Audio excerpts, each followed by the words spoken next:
Le pagué estudios, auto y viajes, pero cuando descubrí que planeaba dejarme apenas consiguiera trabajo, me aseguré de que ninguna empresa seria quisiera contratarlo jamás. Nunca pensé que a mis 60 años volvería a involucrarme sentimentalmente con alguien.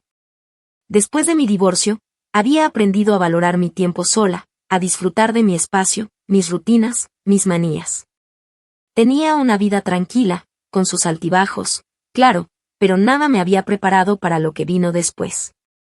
Todo empezó un día común, uno de esos días en los que me levantaba temprano para ir al gimnasio no porque me gustara, sino porque mi médico insistía en que debía mantener en movimiento mi rodilla operada. Siempre había odiado el ambiente del gimnasio, esas máquinas brillantes, las pantallas gigantes pasando videos de música, la gente joven sudando con ropa carísima y cuerpos perfectos. Mientras yo me sentía como un accesorio fuera de lugar. Sin embargo, él apareció en medio de todo eso, casi como si el universo me estuviera gastando una broma cruel.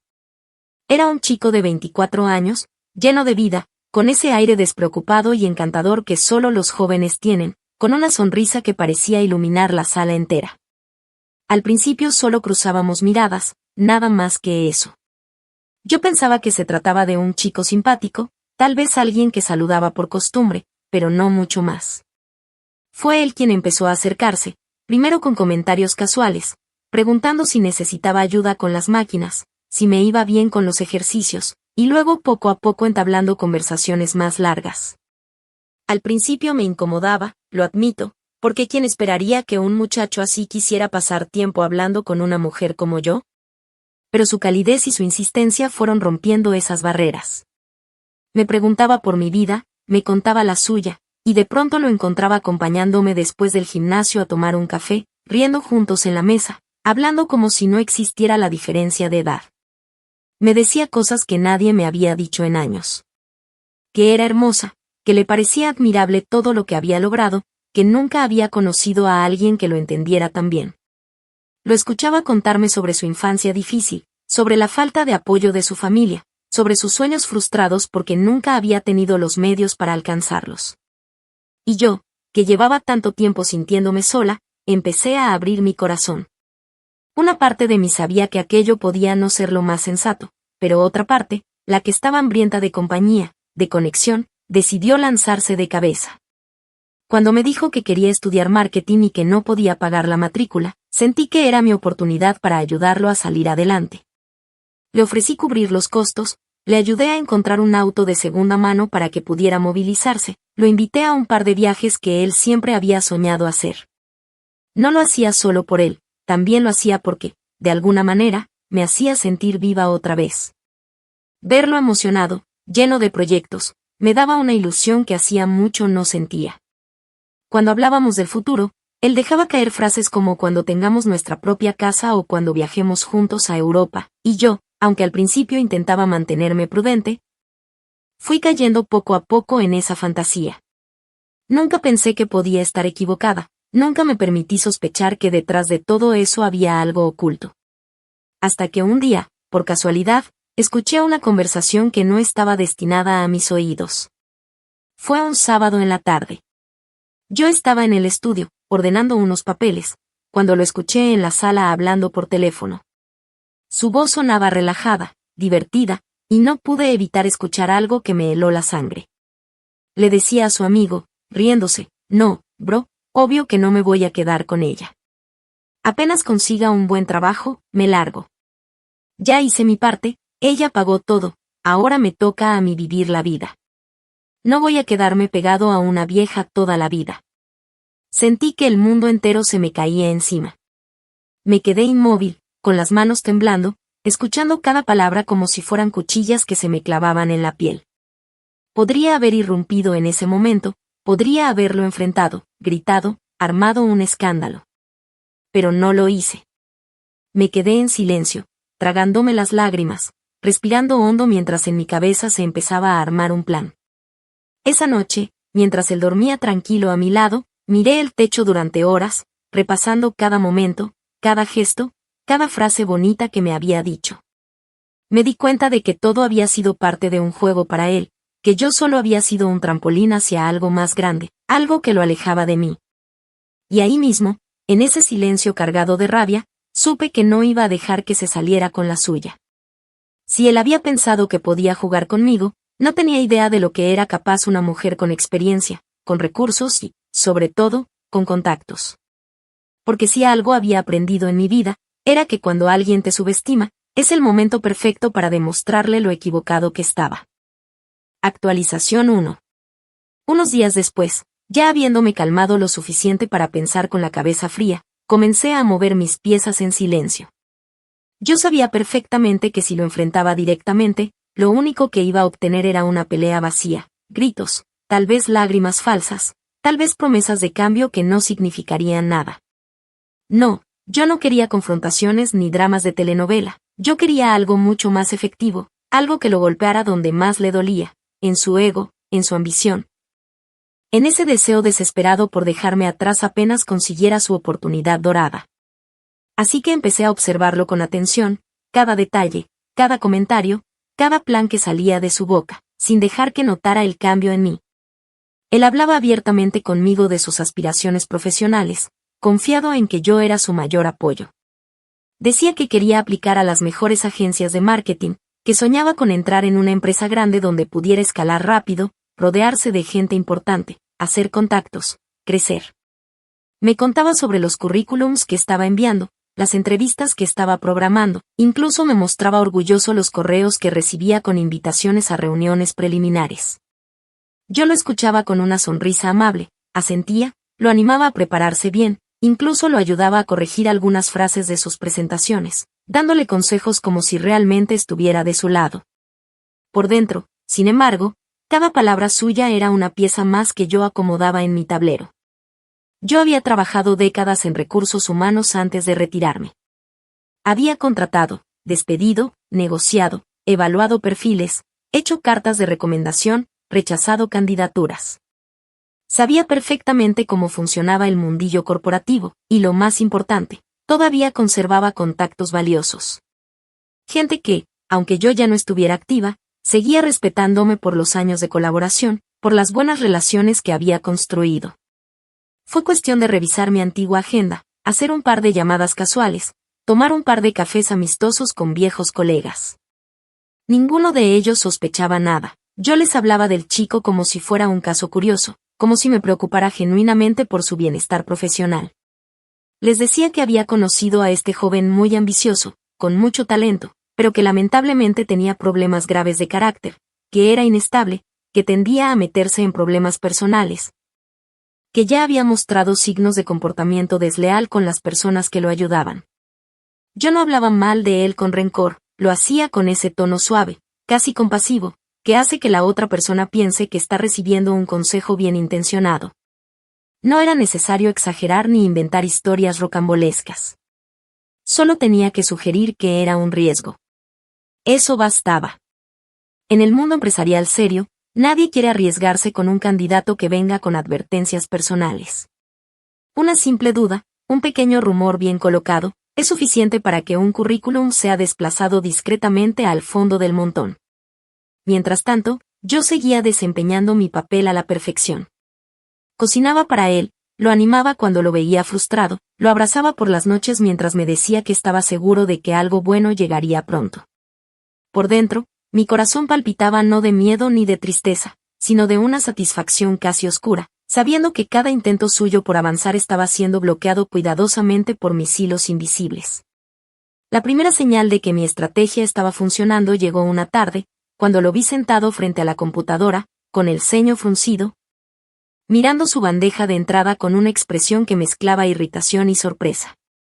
Me acerqué como quien no quiere la cosa y le pregunté si todo iba bien.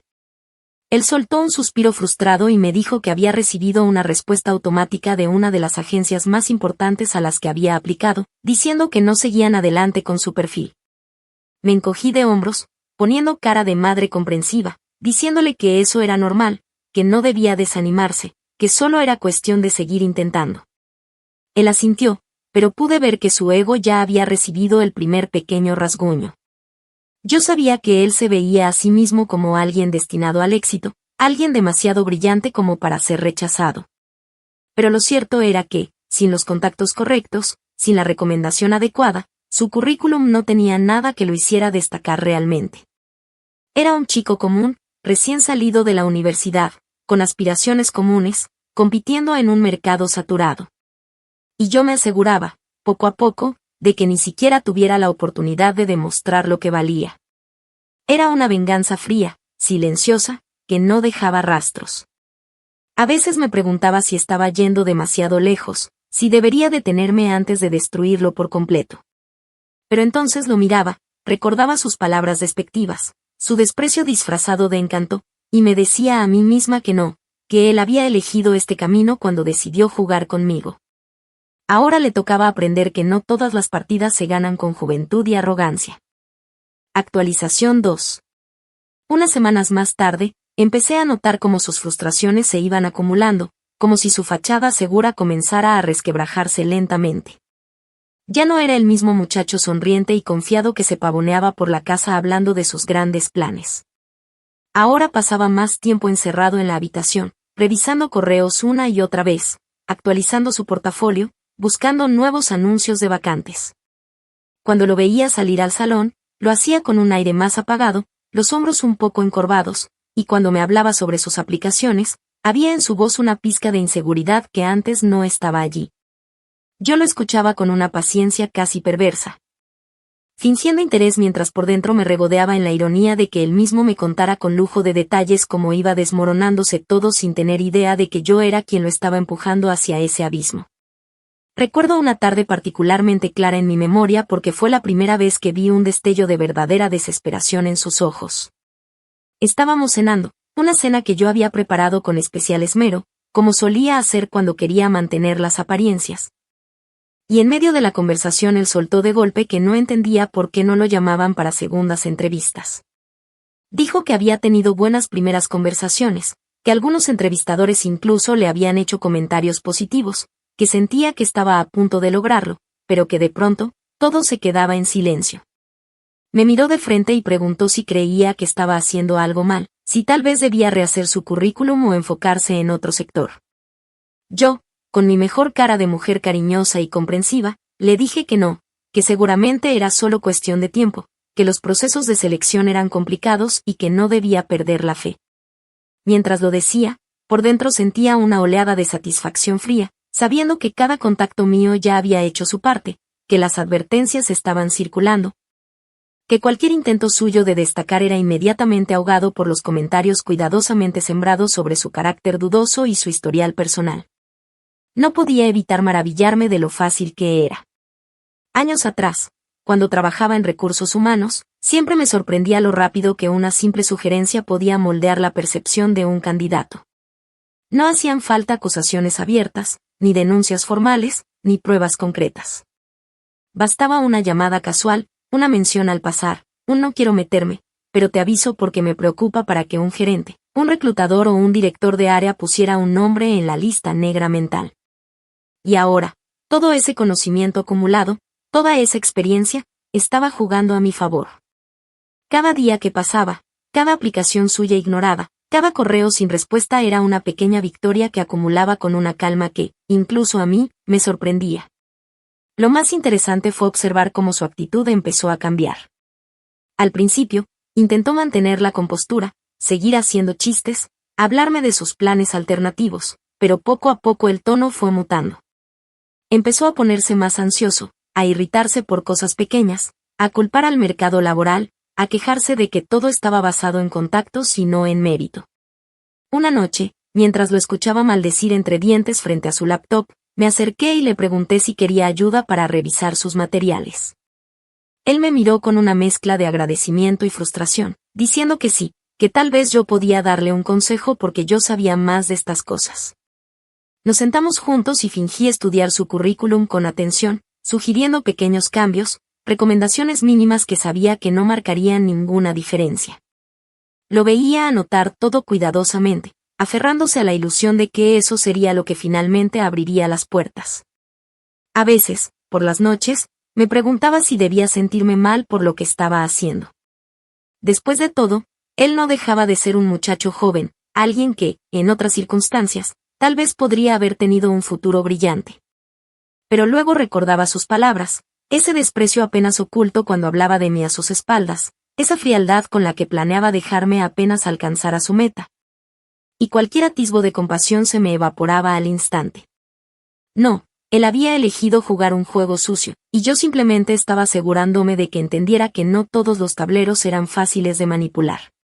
El día en que lo vi abrir una carta de rechazo de una de sus empresas soñadas y quedarse sentado en silencio, mirando el papel sin decir palabra, supe que estaba cerca de quebrarse. Ya no hacía falta mucho más. Él mismo estaba comenzando a caer bajo el peso de sus propias expectativas rotas. Y yo, paciente, mantenía el rostro amable, la voz suave, el gesto tranquilizador. Porque la mejor venganza no es aquella que se grita ni la que se muestra abiertamente. Es la que se ejecuta en silencio, lentamente, mientras el otro ni siquiera sospecha que eres tú quien sostiene los hilos. Actualización 3. Un mes más tarde, las grietas en su fachada eran imposibles de ocultar, y aunque él intentaba a toda costa mantenerse firme, yo podía ver cómo cada día se iba desmoronando un poco más. Las mañanas se habían vuelto lentas y pesadas. Ya no se levantaba con ese entusiasmo que solía tener, no preparaba su café con prisa ni organizaba sus papeles con energía. Ahora lo encontraba más a menudo tirado en el sofá, con la laptop abierta frente a él, navegando entre sitios de búsqueda de empleo, actualizando por 10ª vez su perfil de LinkedIn. Mirando videos motivacionales de YouTube como si alguna frase vacía pudiera darle el empujón que necesitaba. Cuando lo observaba en silencio desde la cocina, mientras removía mi taza de té, me daba cuenta de que él no sabía qué más hacer para salir del hoyo. Y eso, para mí, era el verdadero espectáculo, ver cómo alguien tan seguro de sí mismo se iba desmoronando lentamente, sin darse cuenta de que su principal enemiga dormía cada noche a su lado. Una tarde llegó exasperado del campus. Recuerdo perfectamente cómo tiró su mochila al suelo con un golpe seco, se desplomó en la silla del comedor y, casi sin mirarme, empezó a desahogarse. Decía que estaba harto de sentirse invisible, que por más esfuerzos que hacía, por más proyectos que presentaba, por más recomendaciones académicas que conseguía, las empresas lo ignoraban.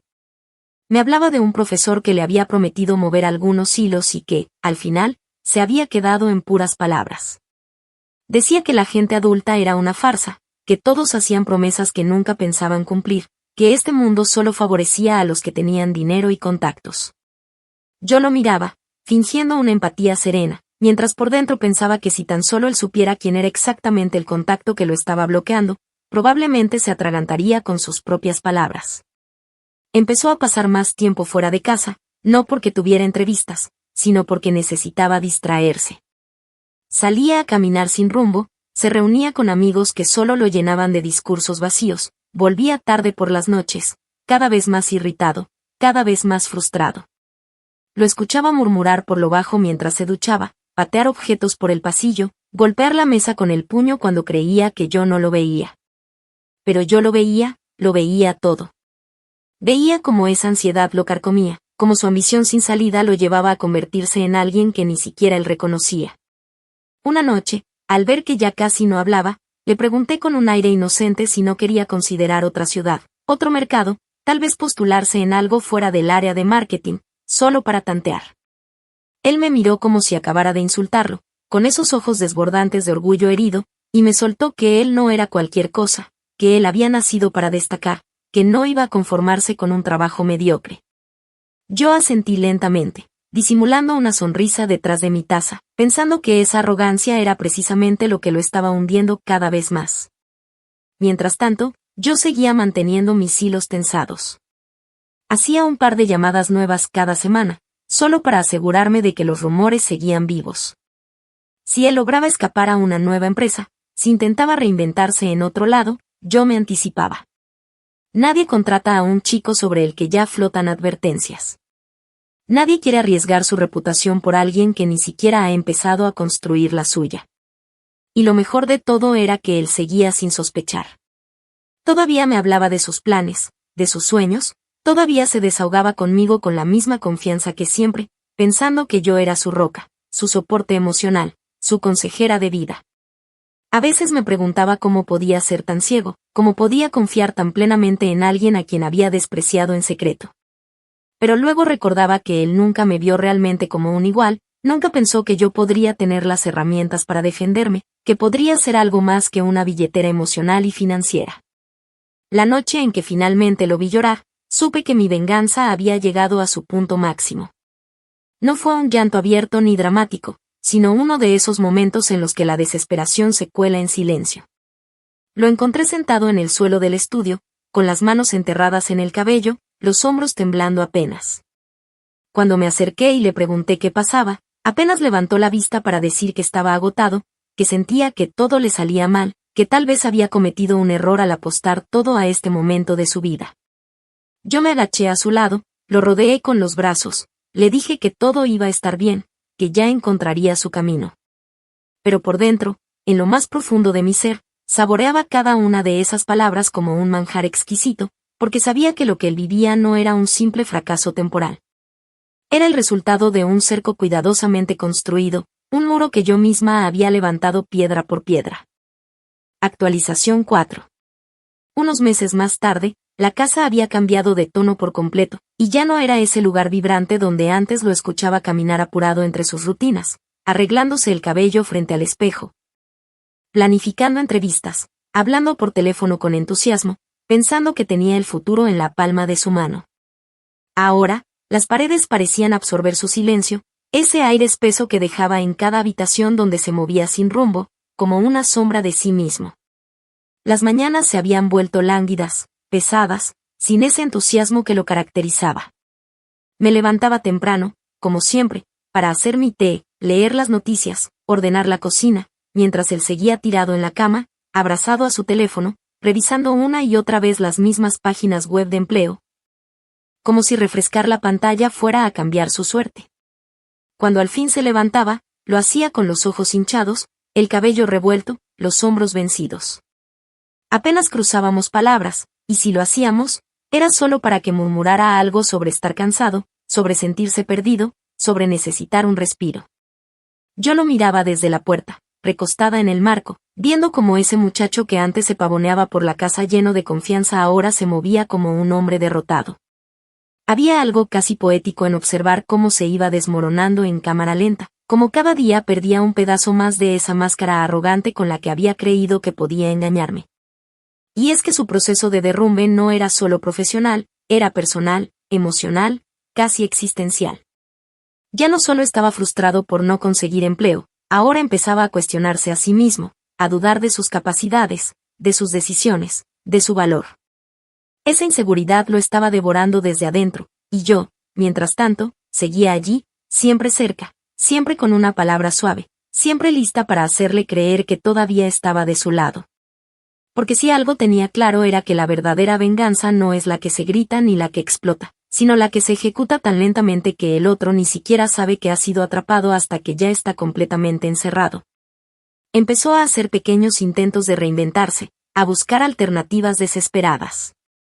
Una noche me mencionó, casi entre dientes, que tal vez debería pedirle a su tío un préstamo para montar algo por su cuenta. Dijo que estaba considerando abrir una pequeña consultoría de marketing digital, ofrecer servicios independientes, empezar de cero.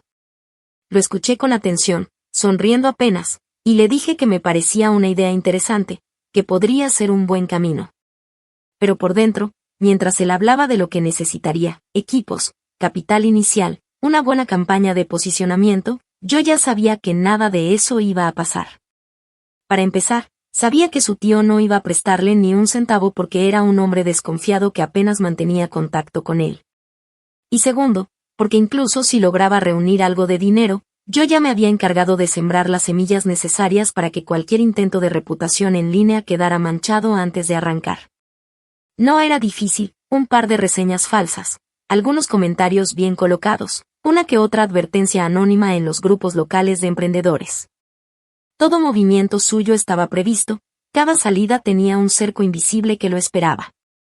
Algunas noches lo escuchaba caminar de un lado a otro en la sala mientras yo permanecía en mi habitación, con la puerta apenas entreabierta, observando su silueta ir y venir, murmurando para sí mismo, apretando los puños, respirando fuerte como si quisiera gritar pero no se atreviera. En otras épocas, tal vez me habría levantado para consolarlo, para decirle que todo pasaría, para abrazarlo y decirle que confiara en que yo estaría allí.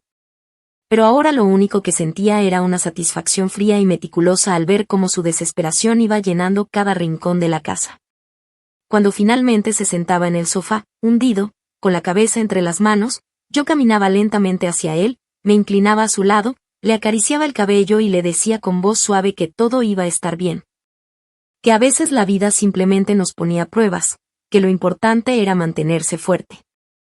Era como ver a un hombre naufragar mientras tú misma sujetabas la cuerda del bote, asegurándote de que nunca le llegara. Lo más fascinante era cómo seguía confiando en mí.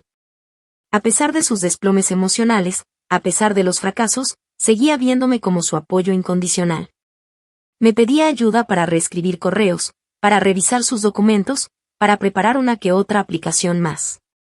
Yo me sentaba a su lado, le daba consejos suaves, lo corregía aquí y allá, siempre manteniendo la ilusión de que todavía había una salida.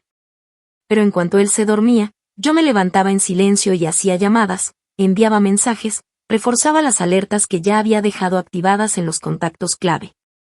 Ningún correo suyo cruzaba las fronteras que yo había trazado. Ningún currículum suyo llegaba limpio a las manos que necesitaba. Poco a poco, lo fui encerrando en un laberinto del que no podía salir, mientras lo veía perderse cada vez más en su propia desesperación. Un día, mientras tomábamos café juntos en la cocina, me miró con los ojos rojos y la voz quebrada, diciéndome que sentía que no valía para nada, que tal vez había estado engañándose a sí mismo todo el tiempo. Que tal vez no estaba hecho para el éxito que siempre había soñado. Yo lo escuché en silencio, lo tomé de la mano, lo apreté suavemente y le dije que todos pasábamos por momentos de duda, que él era joven, que tenía tiempo, que solo necesitaba paciencia. Por dentro, sin embargo, cada una de sus palabras era para mí un trofeo silencioso, una confirmación de que mi plan había funcionado. Porque mi objetivo nunca fue solo que perdiera oportunidades laborales, mi objetivo era romperlo por dentro, dejarlo vacío, hacerle sentir que todo lo que había construido, su ego, su ambición, su imagen de sí mismo, no era más que una ilusión frágil que se desplomaba al menor soplo. Y así, cada día que pasaba, cada pequeño colapso suyo, cada mirada triste, cada gesto vencido, era para mí una pequeña victoria acumulada. Yo seguía allí, siempre cerca, siempre con palabras amables, siempre fingiendo ser el refugio al que podía volver. Pero la verdad, la cruda verdad, era que yo ya había ganado. Que cada vez que él decía ya no sé qué hacer o no entiendo por qué nadie me da una oportunidad, yo sabía exactamente por qué. Sabía que cada muro con el que se topaba había sido cuidadosamente levantado por mí. Sabía que cada derrota suya era una pieza que yo había movido en silencio. Y lo mejor de todo era que él nunca lo sabría, nunca podría señalarme con el dedo, nunca podría entender que la mujer a la que había menospreciado, la que había llamado vieja a sus espaldas, la que pensaba abandonar en cuanto le salieran alas, había sido, al final, la misma que se las había cortado sin que él siquiera se diera cuenta. Actualización final. Unos meses después, cuando la primavera ya empezaba a colarse por las ventanas y llenaba la casa de esa luz tibia que parecía burlarse de nosotros, llegó el día en que supe que el final estaba cerca. Él se levantó temprano, algo inusual ya para entonces, se duchó, se arregló el cabello con más esmero del habitual y se vistió con la ropa que antes reservaba para las entrevistas importantes. Yo lo observaba desde la cocina, fingiendo que hojeaba un periódico, cuando en realidad no le quitaba el ojo de encima. Lo vi agarrar su portafolio con una determinación que parecía más falsa que nunca, como si necesitara convencerse a sí mismo de que aún quedaba una última carta por jugar. Cuando salió por la puerta, se giró hacia mí y dijo, casi susurrando, que ese día podría cambiarlo todo, que si las cosas salían bien, por fin iba a haber un giro. Yo le sonreí suavemente, le deseé suerte y cerré la puerta con cuidado apenas salió, sintiendo una oleada de calma recorrerme entera. Sabía que nada iba a cambiar. Sabía que ese intento era apenas un último golpe en un muro que ya estaba completamente sellado. Pasaron horas. Yo me dediqué a limpiar, a ordenar cosas en casa que ni siquiera necesitaban ordenarse, solo para distraerme.